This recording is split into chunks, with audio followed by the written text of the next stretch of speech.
Okay class, तो last class में हमने थिंकिंग पढ़ा था। बेसिकली थिंकिंग होता क्या है? थिंकिंग होता है किसी भी टाइम पे, कभी भी आप प्रॉब्लम को सॉल्व करने के लिए जो भी आप सोचते हो उसको हम थिंकिंग बोलते हैं ना। तो लास्ट क्लास में हमने 2 टाइप्स पढ़ लिए थे, और कोई नहीं, दोबारा से स्टार्ट करते हैं। टाइप्स ऑफ थिंकिंग हमारा टॉपिक है अब नेक्स्ट। तो टाइप्स ऑफ थिंकिंग में हमने पढ़ा था परसेप्चुअल और कॉन्सेप्चुअल, ये दोनों पढ़ लिए थे। बेसिकली परसेप्चुअल में हम क्या है, रियल ऑब्जेक्ट्स को सी करते हैं, रियल ऑब्जेक्ट्स को देखते हैं, तो वो आता है परसेप्चुअल थिंकिंग में। जैसे कि मैंने बोला एप्पल, तो आप एप्पल की इमेज परसीव कर रहे हो पूरी, कि कैसे एप्पल होता है, कैसे कलर का होता है ना, तो वो होता है हमारा रियल ऑब्जेक्ट्स, ठीक है।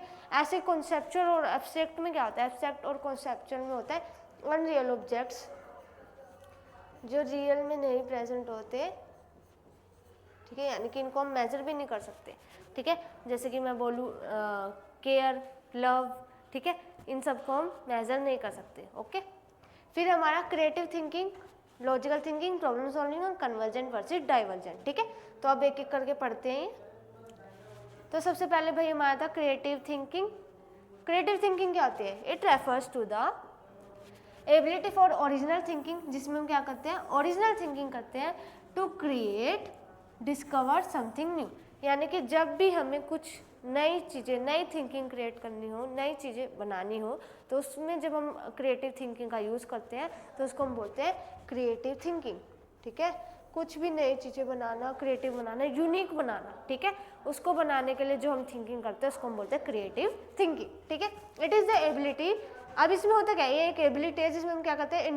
इंटीग्रेट मीन्स इकट्ठा करना, integrate the various elements of the situation into a harmonious whole to create something novel. Harmonious means सबको एक साथ इकट्ठा करते हैं, जिस सिचुएशन में जो जो एलिमेंट्स प्रेजेंट है उन सबको इकट्ठा करते हैं, इकट्ठा करके एक क्रिएटिव थिंकिंग की जाती है, यानी कि एक समथिंग नोवेल, यानी कि कुछ नई चीज़ बनाई जाती है। अदर वर्ड्स में बोले तो cognitive activity, cognitive means mental activity, mental activity को डायरेक्ट किया जाता है, directed towards some creative work refer to creative thinking, ठीक है। कोई क्रिएटिव वर्क बनाने के लिए हम क्या करते हैं? क्रिएटिव थिंकिंग करते हैं, है ना।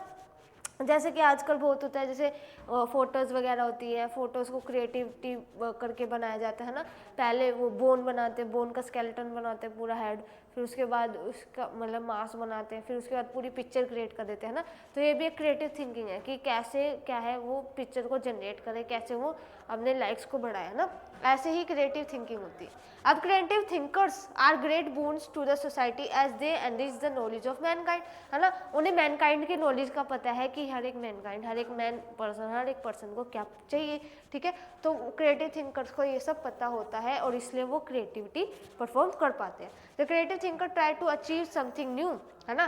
क्रिएटिव थिंकर चाहता क्या है? कुछ नई चीज़ें अचीव करना, टू प्रोड्यूस समथिंग ओरिजिनल, और ओरिजिनल प्रोड्यूस करना, एंड समथिंग यूनिक, जो दूसरों से अलग हो उसको प्रोड्यूस करना, ठीक है। तो इसी को हम बोलते हैं क्रिएटिव थिंकिंग, ओके। तो क्रिएटिव थिंकिंग के बाद कौन सा आता है भाई? हमारा आता है logical thinking. Basically logical thinking या फिर रीजनिंग क्या होता है? रीजनिंग होता है जब भी कोई प्रॉब्लम आई है, प्रॉब्लम को सॉल्व करते हैं हम, स्टेप बाय स्टेप सॉल्व करते हैं प्रॉब्लम को, उसी को हम बोलते हैं रीजनिंग, है ना। तो कोई नहीं, पढ़ते हैं। It is the cognitive process, ये एक हमारा मेंटल प्रोसेस है जिसमें हम करते क्या है? Of looking for reason for belief, ठीक है, कंक्लूजन, एक्शन और फीलिंग, ठीक है। सब चीज़ों का रीज़न देखते हैं कि हमारा क्या बिलीफ है, क्या कंक्लूजन रिजल्ट आएगा अगर हमने ये परफॉर्म किया तो, है ना, क्या एक्शन हम परफॉर्म कर रहे हैं, ठीक है, और उस एक्शन परफॉर्म करने से क्या फीलिंग्स अराइज हो रही है, इन सब को असेस करते हैं हम लॉजिकल थिंकिंग में। यानी कि लॉजिकल थिंकिंग में हम लॉजिकल थिंकिंग करते हैं, अगर मैंने ऐसा सोल्यूशन किया, यानी कि ये सॉल्व की ऐसे, तो इसमें क्या क्या रिजल्ट आएंगे, क्या क्या कॉन्सिक्वेंसेज आएंगे, ठीक है, कितना नेगेटिव इंपैक्ट पड़ेगा, कितना पॉजिटिव इंपैक्ट पड़ेगा। तो ये होता है लॉजिकल थिंकिंग, यानी कि पूरा थिंक करना कि अगर मैंने ऐसा किया तो इसका क्या रिजल्ट आएगा, ठीक है। तो उसको हम बोलते हैं लॉजिकल थिंकिंग। ये एक प्रोसेस है drawing conclusion based on evidence, है ना, जिसमें हम क्या एविडेंस के बेस पे कंक्लूजन ड्रॉ कर लेते हैं कि हाँ भाई ये रिजल्ट हमारा आ सकता है, ठीक है। It is form of control thinking, इसको हम कंट्रोल थिंकिंग बोलते हैं, जिसमें जो थॉट प्रोसेस होता है वो डायरेक्ट होता है हमारा consciously toward the solution of a problem, है ना। कंट्रोल थिंकिंग क्यों बोला है? कंट्रोल थिंकिंग इसलिए बोला है क्योंकि हम सिर्फ जो प्रॉब्लम है उसके बारे में सोचते हैं, उसका सॉल्यूशन हम कैसा, मतलब कैसा सॉल्यूशन हम उस पर अप्लाई करें, कैसे फाइंड आउट करें सॉल्यूशन को, तो उसके बारे में सोचते हैं। तो इसलिए हमने बोला है कि ये क्या है, कंट्रोल थिंकिंग है, यानी कि कंट्रोल मैनर, एक प्रॉब्लम के ही सॉल्यूशन को फाइंड आउट करने के लिए हम क्या कर रहे हैं, थिंक कर रहे हैं, ठीक है। तो ये कंट्रोल थिंकिंग होती है। रीजनिंग क्या, एक हाईएस्ट फॉर्म होती है थिंकिंग की, to find out causes and predict effect, है ना। रीजनिंग क्या, एक बहुत हाईएस्ट फॉर्म है थिंकिंग की, जिसमें हम क्या करते हैं, ये देखते हैं कॉज एंड इफेक्ट क्या होगा। कॉज मीन्स अगर मैंने ऐसा किया तो इसका इफेक्ट क्या होगा, क्या रिजल्ट आएगा मैं, ठीक है। यानी कि कॉज एंड इफेक्ट रिलेशन देखता है कि अगर ऐसा किया तो क्या इफेक्ट होगा, ठीक है, ऐसा किया तो इफेक्ट क्या होगा। कॉज बेसिकली, कॉज मीन्स हम, अगर मैं ऐसा कर रही हूँ तो इफेक्ट क्या होगा, उसका रिजल्ट क्या आएगा, ठीक है।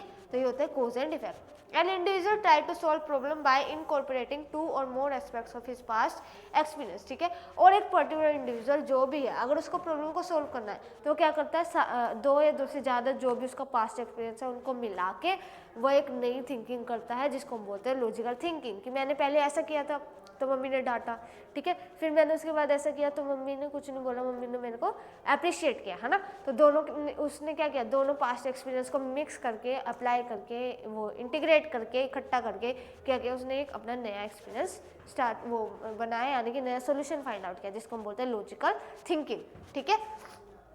अब लॉजिकल थिंकिंग के बाद हमारा नेक्स्ट है लॉजिकल थिंकिंग या फिर रीजनिंग, ठीक है। बेसिकली रीजनिंग को 2 टाइप में डिवाइड किया गया है। अब रीजनिंग के जो 2 टाइप है वो है, this is a process of reasoning from part to the whole, यानी कि from example to generalisation. It is carried out generally within the field known as informal logic या फिर क्रिटिकल थिंकिंग, ठीक है। Basically ये चीज़ याद रखना कि ये होता है एग्जाम्पल से जनरलाइजेशन पे, ठीक है। यानी कि हम क्या है, एग्जाम्पल देते हैं और एग्जाम्पल से हम एक जनरल रूल बना देते हैं, तो उसको हम बोलते हैं इंडक्टिव, यानी कि एग्जाम्पल से एक जनरल रूल बना दिया, ठीक है। जैसे मैंने बोला कि एग्जाम्पल मैंने बोला कि वो मतलब कल इसने आम खाया था तो ये बीमार हुआ था, ठीक है। परसों भी इसने आम खाया था तो ये बीमार हुआ था, ठीक है। तो ये एग्जाम्पल है, कल इसने आम खाया तो ये बीमार हुआ, कल मैंगो खाया तो बीमार हुआ, परसों इसने मैंगो खाया वही वाला तो बीमार हुआ, ठीक है। तो इससे मैंने रूल क्या बना दिया, रूल बनाया कि मैंगो इज नॉट, मतलब ये जो पर्सन है, जो भी पर्सन है वो एलर्जी है मैंगो, उसको मैंगो से एलर्जी है, ठीक है। एग्जाम्पल है जैसे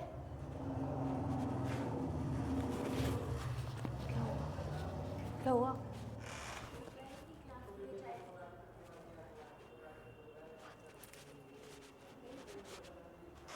ठीक है। तो फिर क्या हुआ भाई, इंडक्टिव और डिडक्टिव।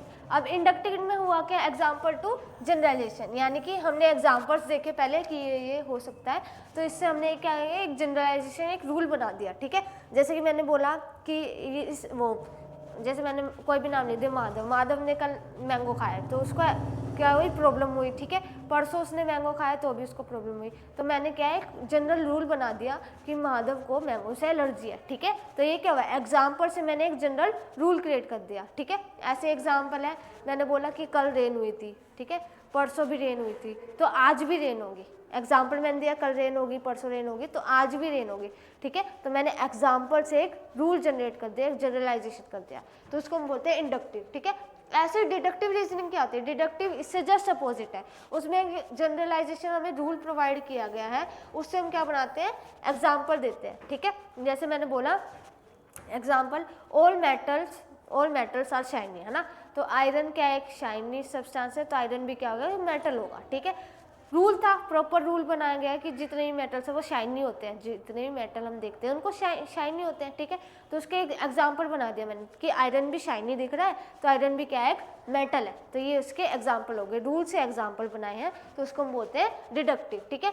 वैसे एब्डक्टिव क्या होता है, एब्डक्टिव होता है cognitive process often involve both inductive and deductive argument, जिसमें दोनों हो सकते हैं, इंडक्टिव और डिडक्टिव दोनों ही मिक्सअप हो सकते हैं, उसको हम बोलते हैं एब्डक्टिव, ठीक है भाई। फिर अगला क्या हमारा, प्रॉब्लम सॉल्विंग, है ना। प्रॉब्लम सॉल्विंग थिंकिंग कौन सी होती है, जब भी हम किसी प्रॉब्लम को सॉल्व करने के लिए सोच रहे हो उसी को हम क्या बोलते हैं, प्रॉब्लम सॉल्विंग थिंकिंग। अब इसके अंदर क्या होता है, ये एक टूल या फिर स्किल या फिर एक प्रोसेस होता है, ठीक है।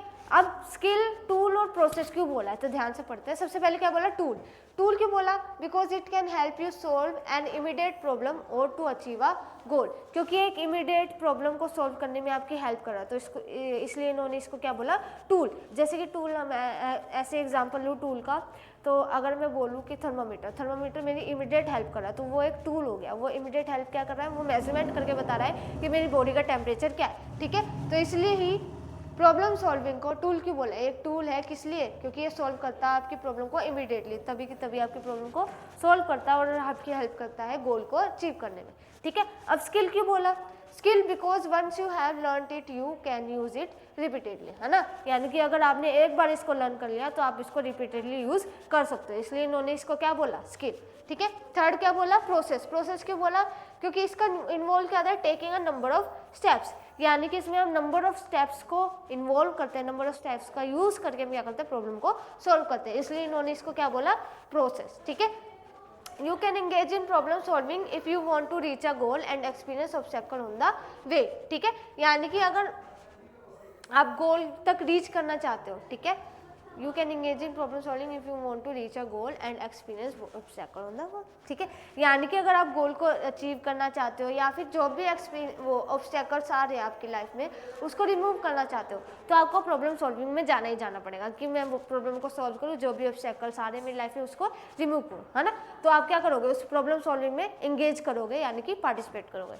फिर क्या? At the point at which you come up against a barrier you can engage in a problem solving process to help you achieve your goal, है ना। यानी कि अगर ऐसा हुआ कि आपकी लाइफ में एकदम से बैरियर क्रिएट हो गया, तो उस बैरियर को रिमूव करने के लिए आप प्रॉब्लम सॉल्विंग एक्टिविटी करोगे, ठीक है। तो यही बताया है कि अगर आप बैरियर को रिमूव करना चाहते हो तो आप बैरियर वो प्रॉब्लम सॉल्विंग एक्टिविटी स्टार्ट कर दोगे, ठीक है। तो बेसिकली प्रॉब्लम सॉल्विंग एक्टिविटी होती क्या है? जब हम कोई भी प्रॉब्लम है उसको सॉल्व करते हैं, स्टेप बाय स्टेप उसका सोल्यूशन फाइंड आउट करते हैं कि हम ऐसे इस प्रॉब्लम को सॉल्व कर सकते हैं, ओके। फिर इसके बाद है बेसिकली प्रॉब्लम सॉल्विंग के स्टेप्स बताएं कि कौन कौन से स्टेप्स होते हैं प्रॉब्लम सॉल्विंग में। तो सबसे पहले क्या है? 7 स्टेप्स होते हैं प्रॉब्लम सॉल्विंग साइकिल में। सबसे पहला आइडेंटिफाई द प्रॉब्लम। मेन, अगर हमें प्रॉब्लम का पता ही नहीं है तो हम उसका प्रॉब्लम का सॉल्यूशन फाइंड आउट कैसे करें? तो फर्स्ट जो हमारा मेन काम है वो है सॉल्यूशन को प्रॉब्लम को फाइंड आउट करना कि हाँ भाई ये प्रॉब्लम है, ये सभी बच्चों को प्रॉब्लम आ रही है, तो इस प्रॉब्लम पे ही हम सॉल्यूशन फाइंड आउट करें। तो सबसे पहला है आइडेंटिफाई द प्रॉब्लम। हमने प्रॉब्लम को आइडेंटिफाई कर लिया कि हाँ भाई बच्चों को ये प्रॉब्लम है। उसके बाद explore the problem. Explore the problem होता है प्रॉब्लम को डिस्कस करना कि हाँ भाई सबकी ये प्रॉब्लम है, तो इससे क्या होगा? हमें अलग अलग सॉल्यूशन हमें देखने को मिलेंगे, ठीक है। तो फिर क्या करेंगे हम? Explore the problem. प्रॉब्लम को हमने एक्सप्लोर कर दिया, सबसे डिस्कस किया। उसके बाद सेट गोल। हमने एक गोल बना दिया कि हाँ भाई मुझे ये प्रॉब्लम को ऐसे सॉल्व करना है, मुझे ये चाहिए, ठीक है। अब उसके बाद look at alternative. Goal set करने के बाद मैं अल्टरनेटिव देखूंगी कि हाँ मैं ये कर सकती हूँ, मैं ये कर सकती हूँ, इससे क्या मुझे सॉल्यूशन मिल जाएगा, इससे मेरी प्रॉब्लम सॉल्व हो जाएगी। तो मैं अल्टरनेटिव देखूंगी कि क्या क्या सॉल्यूशन मैं लगा सकती हूँ उसके ऊपर, ठीक है। तो वो होते हैं मेरे अल्टरनेटिव। फिर सिलेक्ट अ पॉसिबल सॉल्यूशन। फिर जो मैंने अल्टरनेटिव देखे, कितने अल्टरनेटिव हो सकते हैं, यानी कि क्या क्या चीज़ें मैं, कितने सॉल्यूशन मैं निकाल सकती हूँ उसके, तो उस सॉल्यूशन में से जो बेस्ट पॉसिबल सॉल्यूशन है मैंने उसको क्या कर लिया? सिलेक्ट कर लिया। अब जब उस सॉल्यूशन को सिलेक्ट कर लिया तो मैं उसको क्या करूँगी? अप्लाई करूँगी, इम्प्लीमेंट अ पॉसिबल सॉल्यूशन, और उसके बाद मैं रिजल्ट चेक करूँगी, इवैल्यूएशन, यानी कि रिजल्ट, ठीक है, कि रिजल्ट क्या है। आप प्रॉब्लम देते हैं, जैसे मान लो स्टूडेंट्स है बहुत कम आ रहे हैं, क्लास नहीं ले रहे प्रॉपर, तो ये क्या हुआ? मैंने प्रॉब्लम को आइडेंटिफाई किया पहले कि बच्चे क्यों नहीं आ पा रहे, तो उन्होंने बताया कि वो बहुत दूर दूर रहते हैं, इस वजह से वो आ नहीं पा रहे, ठीक है। तो फिर मैंने प्रॉब्लम को एक्सप्लोर किया, ठीक है। तो मैंने उनसे डिस्कस किया कि ऐसा क्यों हो रहा है, ये सब प्रॉब्लम आइडेंटिफाई की। फिर मैंने उनसे एक्सप्लोर किया, डिस्कस किया कि क्यों नहीं आ पा रहे, क्या प्रॉब्लम हो गई, तो उन्होंने बताया वो दूर रहते हैं और छुट्टी पे रहते हैं, ठीक है। तो फिर क्या हुआ? Set goal. मेरा गोल था कि मेरे को ज़्यादा से ज़्यादा बच्चे बुलाने अपनी क्लास में, ठीक है, तो ये गोल हो गया मेरा। अब लुक एट अल्टरनेटिव। मैंने अल्टरनेटिव देखे कि मैं क्या क्या कर सकती हूँ। मैं ये कर सकती हूँ कि मैं बच्चों को बता सकती हूँ, बच्चे अलग अलग सॉल्यूशन फाइंड आउट कर सकते हैं, या तो ये कर सकते हैं कि जिस दिन एक ग्रुप में एक बच्चा एब्सेंट है तो बाकी सब प्रेजेंट हो, ठीक है। तो ये क्या होगा? एक अल्टरनेटिव होगा कि मुझे ज़्यादा से ज़्यादा बच्चे दिख रहे हैं, है ना। ऐसे ही मैं और क्या कर सकती हूँ? जो बच्चे दूर रहते हैं वो यहाँ पे अपने घर, मतलब यहाँ क्लासेस हो रही हो जहाँ उनकी, वहाँ आसपास वो रह सकते हैं। तो इससे भी क्या है, ये भी अल्टरनेटिव हो गया। फिर क्या है, सिलेक्ट अ पॉसिबल सोल्यूशन, जो पॉसिबल सोल्यूशन है जो उस टाइम पे हम लगा सकते हैं, अप्लाई कर सकते हैं, वो मैंने सिलेक्ट कर लिया। उसके बाद implement a possible solution, select करने के बाद मैंने उसको अप्लाई कर दिया और उसके बाद मैंने रिजल्ट देखा। रिजल्ट क्या है कि ज़्यादा से ज़्यादा बच्चे प्रेजेंट है क्लास के अंदर। ठीक है, तो ये होता है प्रॉब्लम है, प्रॉब्लम को हम कैसे सॉल्व कर सकते हैं, तो पूरा प्रोसेस था। नेक्स्ट इसके बाद आता है हमारा कन्वर्जेंट वर्सेस डाइवर्जेंट थिंकिंग। अब कन्वर्जेंट और डाइवर्जेंट में क्या डिफरेंस है? बेसिकली कन्वर्जेंट थिंकिंग होती है हमारी cognitive processing of information around a common point and attempt to bring thought from different direction into a union for common conclusion. ठीक है, अलग अलग थॉट्स हम फाइंड आउट कर रहे हैं लेकिन जो रिजल्ट है वो एक ही होगा। ठीक है, तो वो होता है हमारा कन्वर्जेंट। वही डाइवर्जेंट की बात करें तो divergent thinking start from a common point, एक कॉमन पॉइंट से स्टार्ट होती है and move outward into a variety of perspective, और अलग अलग वैरायटी ऑफ पर्सपेक्टिव पे जा सकती है। ठीक है, बेसिकली अगर मैं एग्जांपल दूँ तो कन्वर्जेंट का अगर मैं एग्जांपल दूँ तो मैंने कोई आपको मैथमेटिकल सिचुएशन दिया, कोई भी मैथमेटिक्स का क्वेश्चन दिया। ठीक है, तो रिजल्ट जो है वो सबका कॉमन आएगा, यानी कि अगर उसका आंसर 9 है तो सबका कॉमन आएगा, सबका ही आंसर 9 होगा। ठीक है, तो उसको मैं बोलती हूँ कन्वर्जेंट। वही डाइवर्जेंट की बात करूँ कि थिंकिंग एक ही कॉमन पॉइंट से स्टार्ट हुई है। ठीक है, कॉमन पॉइंट से स्टार्ट हुई है बट वैरायटी ऑफ पर्सपेक्टिव हम उसके देख सकते हैं। जैसे कि मैंने बोला पेपर पिन, तो पेपर पिन एक कॉमन पॉइंट है। अब उसके यूजेस क्या क्या हो सकते हैं, तो उसका मेन यूज तो क्या है, पेपर पिन यानी कि पेपर पे अप्लाई करना ताकि जो पेज है वो टर्न ऑफ ना हो। ठीक है, लेकिन और किस किस चीज़ के लिए हम यूज़ कर सकते हैं पेपर पिन को? ठीक है, पेपर पिन का हम वो मतलब इयररिंग्स उसमें लगा सकते हैं पेपर पिन में। ठीक है, पेपर पिन से हम अपने आप को सेफ रख सकते हैं, अगर कोई हमें मतलब कोई हार्म करना चाहता है हम उससे सेव कर सकते हैं अपने आप को, है ना। पेपर पिन के और भी यूजेज है, हम जूड़ा बना के उसमें लगा सकते हैं। ठीक है, तो बेसिकली डाइवर्जेंट होता है कॉमन पॉइंट से स्टार्ट हुआ है लेकिन उसके अलग अलग आंसर हो सकते हैं, अलग अलग रिजल्ट हो सकते हैं कि वो ये भी कर सकता है ये भी कर सकता है ना, यानी कि बहुत सारे आंसर हो सकते हैं। बेसिकली मैं बोलूँ कॉमन पॉइंट से स्टार्ट हुआ लेकिन उसके मल्टीपल आंसर है, मल्टीपल आंसर। ठीक है, वही मैं बात करूँ कन्वर्जेंट की, तो कन्वर्जेंट क्या होता है, वो एक प्रोसेस, मेंटल प्रोसेस होता है information around a common point के बाद। ठीक है, और different section in common conclusion, सब अलग अलग सोचते हैं लेकिन रिजल्ट क्या आएगा, रिजल्ट जो होगा वो कॉमन होगा, सबका सेम होगा। ठीक है, तो ये होता है कन्वर्जेंट। और कन्वर्जेंट मीन्स अलग अलग डायरेक्शन में हम सोच सकते हैं लेकिन जो रिजल्ट होगा वो सेम होगा। और डाइवर्जेंट कॉमन पॉइंट से स्टार्ट होता है, जो रिजल्ट है वो मल्टीपल हो सकते हैं। ठीक है, तो ये होता है कन्वर्जेंट एंड डाइवर्जेंट। इसके बाद हमारा लेवल्स ऑफ थिंकिंग कि किस किस तरीके से हम थिंकिंग कर सकते हैं, पूरे लेवल्स बताए। ठीक है, तो बेसिकली 6 लेवल्स होते हैं, 6 लेवल या फिर प्रोसेस कह सकते हैं। Learning with in cognitive hierarchy of behaviour. ठीक है, यानी कि हम थिंकिंग कैसे कैसे करते हैं। तो बेसिकली सबसे पहला नॉलेज, यानी कि हम क्या करेंगे, सबसे पहले नॉलेज कलेक्ट करेंगे। It involve recall of fact, principle, terms. इसमें हम क्या करते हैं, फैक्ट्स को देखते हैं, प्रिंसिपल्स को देखते हैं, रूल्स एंड रेगुलेशन क्या है, टर्म्स क्या है, in the form in which they are learn. ठीक है, जिस फॉर्म में वो लर्न किए गए थे उन सबको हम रिकॉल करते हैं कि हाँ मैंने ये पढ़ा था ये पढ़ा था ये पढ़ा था, तो उन सबको हम क्या करते हैं, रिकॉल करते हैं। ठीक है, तो वो होता है नॉलेज के अंदर। अगर हमें थिंकिंग करनी है तो जैसे मैंने कोई भी क्वेश्चन पूछा आपसे कि हर्ट क्या होता है, ठीक है, तो हर्ट के बारे में आपने जो जो पहले पढ़ा उसको क्या करोगे, आप रिकॉल करोगे कि हर्ट में इतनी लेयर होती है, ये वेजल्स होती है, कैरोटिड आर्टरी होती है, ये सब होता है, तो वो सब आप रिकॉल करोगे। तो वो होता है हमारा नॉलेज, लेवल 1 प्रोसेस होता है हमारा थिंकिंग का। उसके बाद होता है हमारा कॉम्प्रीहेंशन। कॉम्प्रीहेंशन क्या होता है, लोएस्ट फॉर्म होता है अंडरस्टैंडिंग की,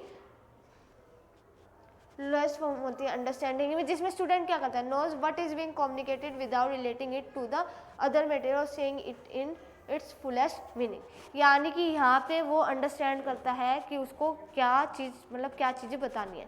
ठीक है, तो यहाँ पे कॉम्प्रीहेंशन में क्या करता है, it demonstrate understanding of fact and ideas by organising, comparing, translating, interpreting और giving description stating main ideas. यानी कि यहाँ पे क्या करता है, वो अंडरस्टैंड करता है फैक्ट्स और आइडियाज़ को कैसे कैसे, या तो उनको ऑर्गेनाइज करेगा, स्टेप बाय स्टेप लगा देगा कि मेरे को ऐसे ऐसे करना है। ठीक है, या फिर उसको क्या करेगा, कंपेयर करेगा कि इसका ये रिजल्ट आएगा, इसका ये रिजल्ट आएगा, कंपैरिजन करेगा, ठीक है। तो कॉम्प्रीहेंशन में क्या होता है, वो अंडरस्टैंड करता है बाय हर सेल्फ कि वो कैसे उसको समझना चाहता है, या तो वो कंपैरिजन करके समझेगा, ठीक है, या फिर वो क्या करेगा, उसको ऑर्गेनाइज कर देगा कि एक स्टेप बाय स्टेप ऑर्डर लगा देगा, ठीक है। जैसे मैं आपको ईयर लर्न करना है किसी का कि इतने ईयर में ये जो एक्ट है स्टार्ट हुआ था, 1962 में ईयर स्टार्ट हुआ था, तो आप उसको उस ईयर को कैसे याद कर रहे हो, जैसे आपकी मदर की डेट ऑफ बर्थ है उससे याद कर रहे हो, या फिर आपकी डेट ऑफ बर्थ है उससे याद कर रहे हो, उससे रिलेट कर रहे हो, तो वो होता है कॉम्प्रीहेंशन कि आप कैसे समझ रहे हो उस चीज़ को, ठीक है, कैसे अंडरस्टैंड कर रहे हो। अंडरस्टैंड करने के बाद, कॉम्प्रीहेंशन के बाद फिर होता है एप्लीकेशन। एप्लीकेशन मीन्स अप्लाई करना, जो भी प्रॉब्लम में का हमने सॉल्यूशन लिया तो उसको हम क्या करेंगे, अप्लाई करेंगे, ठीक है। अब अप्लाई करने के बाद क्या करेंगे हम, एनालिसिस, ठीक है। अब एनालिसिस क्या होता है, examine and breaking information to parts by identifying motive और causes, making inferencing, finding evidence, ठीक है। बेसिकली इसमें हम करते क्या है, एग्जामिन करते हैं जो भी हमारे पास इन्फॉर्मेशन है उसको हम पार्ट्स में हम क्या कर देते हैं, डिवाइड कर देते हैं, पार्ट्स में ब्रेक कर देते हैं बाय आइडेंटिफाइंग मोटिव और कोज, कि हमारा क्या मोटिव है और क्या कोज है, कि हम ये जो थिंकिंग हम क्यों कर रहे हैं, तो इसका कोज क्या है, क्या मोटिव है, तो उसके लिए हम क्या करते हैं, जो भी हमारे पास इन्फॉर्मेशन उसको ब्रेक डाउन कर देते हैं स्मॉल स्मॉल पार्ट्स में, ठीक है, और उसको एग्जामिन करते हैं कि जो भी मैंने अभी तक नॉलेज लिखी है, जो भी मैंने अभी तक नॉलेज फाइंड आउट किया वो सब ठीक है या नहीं, तो वो होता है एनालाइज करना, ठीक है। एनालिसिस के बाद लास्ट में ना सिंथेसिस। सिंथेसिस मीन्स होता है नए इन्फॉर्मेशन निकालना, जैसे मैंने नॉलेज में क्या था, मैंने रिकॉल किया पास्ट एक्सपीरियंस और प्रेजेंट एक्सपीरियंस दोनों को मिलाया, ठीक है। उसके बाद क्या है कॉम्प्रीहेंसिव मैंने क्या किया, अंडरस्टैंड किया, समझा उस चीज़ को, ठीक है। फिर उसके बाद मैंने क्या किया, उसके बाद मैंने एप्लीकेशन यानी कि अप्लाई करके देखा कि ये सही है नहीं। एप्लीकेशन के बाद एनालिसिस किया यानी कि उसको ब्रेक्स में डिवाइड किया इन्फॉर्मेशन को, और फिर मैंने देखा कि क्या कोज क्या मोटिव है इस इन्फॉर्मेशन का। एनालिसिस के बाद क्या किया मैंने, सिंथेसिस मीन्स नई चीज़ें सिंथेसाइज करना यानी कि नया सॉल्यूशन फाइंड आउट करना, तो वो होता है सिंथेसिस, ठीक है। सिंथेसिस के बाद आता है हमारा इवैल्यूएशन, कि अब मैंने जितनी भी नॉलेज थी वो ले ली, ठीक है, मैंने सिंथेसाइज भी की, हाँ भाई ऐसे हो सकता है ऐसे हो सकता है, तो मैंने अब उसको अप्लाई किया, अप्लाई करने के बाद कि क्या रिजल्ट मेरा आया। इवैल्यूएशन मीन्स होता है रिजल्ट, ठीक है। तो थिंकिंग के लेवल्स होते हैं कि मैं प्रॉब्लम को सोल्व कर पाई या नहीं कर पाई, तो ये मेरा क्या होगा, रिजल्ट। बेसिकली थिंकिंग क्यों करते हैं, प्रॉब्लम को सॉल्व करने के लिए, ठीक है। अब प्रॉब्लम को सॉल्व करने के सबसे पहले हमने नॉलेज गेन की, ये नॉलेज है, नॉलेज गेन करने के बाद हमने क्या किया, उसको समझा। अब समझे वो अपना हमारे मीनिंग में, या तो मैंने उसको कंपैरिजन में समझा, ठीक है, या फिर मैंने उसको ऑर्गेनाइज ऑर्डर में लगा दिया, या फिर मैंने उसको न्यूमोनिक्स प्रोवाइड कर दिया, तो वो होता है अंडरस्टैंडिंग। अंडरस्टैंडिंग के बाद क्या किया मैंने, उसको अप्लाई किया, कहीं अप्लाई करके देखा, अप्लाई से क्या हुआ, मेरा एक्सपीरियंस बढ़ेगा। अप्लाई करने के बाद मैंने एनालाइज किया कि जो भी मेरे पास अभी इन्फॉर्मेशन है वो करेक्ट है या नहीं। एनालिसिस के बाद क्या किया मैंने, सिंथेसिस किया कि अगर कोई इफ़ मेरे पास नॉलेज जो है वो कंप्लीट नहीं है, तो मैंने क्या किया, सिंथेसिस किया, यानी कि न्यू नॉलेज उसके अंदर ऐड ऑन कर दी, ठीक है, वो होता है सिंथेसिस। सिंथेसिस में जैसे मैं बोलूँ कि आपने पहले पढ़ा था कि हार्ट होता है, हार्ट हमारा कंप्रीहेंशन करता है, फिर उसके बाद आया हार्ट में 4 चैम्बर्स होते हैं, ठीक है, तो वो भी आपने ऐड कर दिया, सिंथेसिस कर दिया, वो भी ऐड कर दिया। उसके बाद आया हमारा भाई इवैल्यूएशन, कि क्या रिजल्ट हमारा आएगा अगर हम प्रॉब्लम को सॉल्व कर रहे हैं तो, ठीक है, तो वो होता है हमारा इवैल्यूएशन। अब किस किस तरीके से आप अपनी थिंकिंग को इम्प्रूव कर सकते हो, तो ये हमारा लास्ट टॉपिक है। तो क्या क्या कर सकते हो, keep your self only with the current project, यानी कि जो भी अभी करंट प्रोजेक्ट कर रहे हो उसी पे रखो, यानी कि मल्टीपल प्रोजेक्ट्स को ना उठाओ, ठीक है, मल्टीपल प्रोजेक्ट्स को अटेम्प्ट ना करो, जो भी अभी आप कर रहे हो करंट में प्रोजेक्ट उसको ही करो, ठीक है।